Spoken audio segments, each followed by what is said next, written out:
नमस्ते प्यारे विद्यार्थियों। हम महाकवि सूरदास का अध्ययन कर रहे हैं। पूर्व वीडियो में महाकवि सूरदास के जीवन परिचय की चर्चा हमने की है। सूरदास का जन्म और उनके जीवन की जानकारी के स्रोत, उनकी मृत्यु का स्थान, उनके गुरु और उन्होंने जो सक्के वात्सल्य की रचना की उसका जो ब्यौरा है मैंने पूर्व वीडियो में आपको बता दिया था। सूरदास की रचनाओं के बारे में मैंने बताया।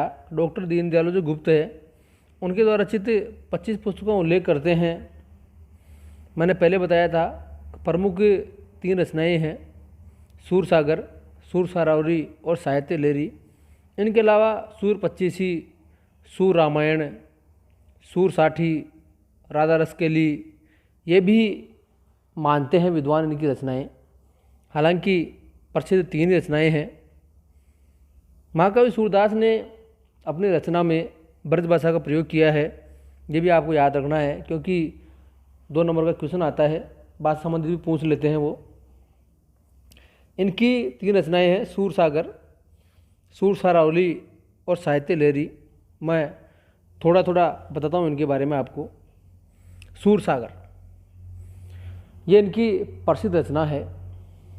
इस सूरसागर की रचना भागवत की पद्धति पर ही 12 स्कंदों में हुई है। इसमें भागवत के 10वें स्कंद की कथा संक्षेप में कही गई है। भगवान श्री कृष्ण के जन्म से लेकर भगवान श्री कृष्ण के मथुरा जाने तक की जो कथा है उसको विस्तार से फुटकल पदों में इसमें गाया गया है। उसकी इसमें चर्चा की गई है, वर्णन किया गया है।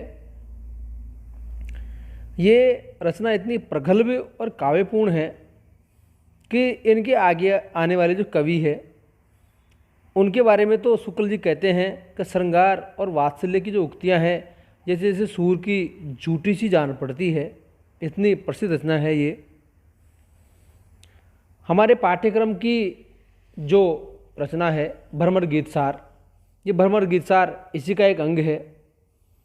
ये भ्रमर गीतसार, भ्रमर यानी भंवरा, यानी भंवरे का गीत, यानी भगवान श्री कृष्ण गोपियों को निर्गुण या योग का पाठ सिखाने के लिए उद्धव जी को ब्रज में भेजते हैं।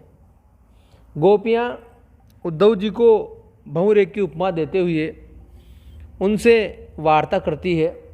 अपनी प्रेम की जो प्रतिष्ठा है, भगवान श्री कृष्ण के प्रति जो उनका अनन्य एकनिष्ठ जो प्रेम था उस प्रेम को वो प्रस्तुत करती है। उस पे अंत में विजय भी हासिल करती है। उनके मध्य जो वार्तालाप होता है वही इस पाठ्यक्रम का अपना हिस्सा है। उसी को भ्रमर गीतसार दिया गया है। शुरुआत जैसे आयो घोष बड़ो व्यापारी, लादी खेप गुण ज्ञान जोग की ब्रज में आए उतारी, यानी व्यापारी वही है, उद्धव जी आए थे और लाद कर ज्ञान योग की जो पूरी खेप है, जो सामग्री है उसको ब्रज में आके उन्होंने उतारा। वहाँ पे गोपियों से उनका संवाद हुआ।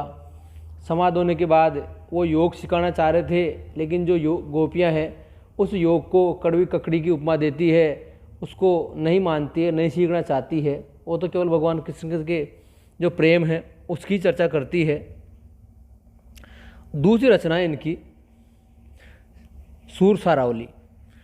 ये एक वृद्ध होली गीत है। इसमें 1107 छंद है।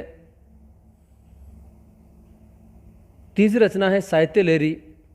इस साहित्य लहरी में दृष्टकूट पदों का संग्रह है। इसमें अर्थगोपन शैली में राधा और कृष्ण की लीलाओं का वर्णन किया गया है।